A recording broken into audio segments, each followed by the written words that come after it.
Jopur e gwenge ma Olkalou e kaunti ma Nyandarua kwano lal kaluwore koda repe masik ketho mwandugi e puothe.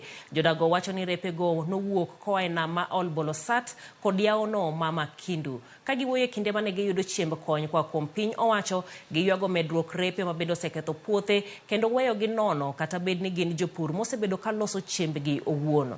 Koro gikwayo riwruog jorit le bungu mano KWS mondo chop mapiyo oresgi, ka bende gidwaro mondo chulgi kuom lala magiseyudo. Wach manosir kod jaod bura ma kaunti no Faith Gitau.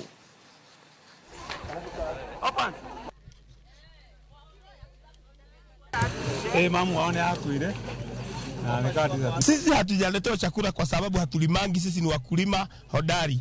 Lakini kuna viboko iko hapa kwa damu imekula chakula zetu zote, ambaye hakuna kitu tutafuna hata kimoja. Sisi tutaomba hii serikali ya national government, tafadhali ondoeni hizi viboko kwa sababu sisi tuko na hasara ya kutosha na hasara mingi ambaye hatutafuna kitu.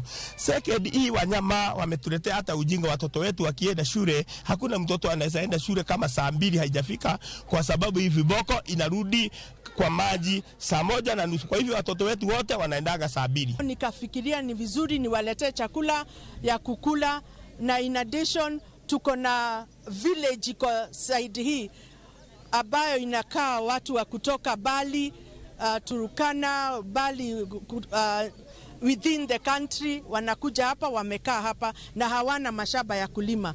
Kwa hivyo leo nimewaletea chakula, sio kusema ati hawa ni wavivu, ni vile wako na shida kubwa sana. Ikiwa chakula zao zimekuliwa na viboko, hawana chakula ya kupatia hata watoto jioni.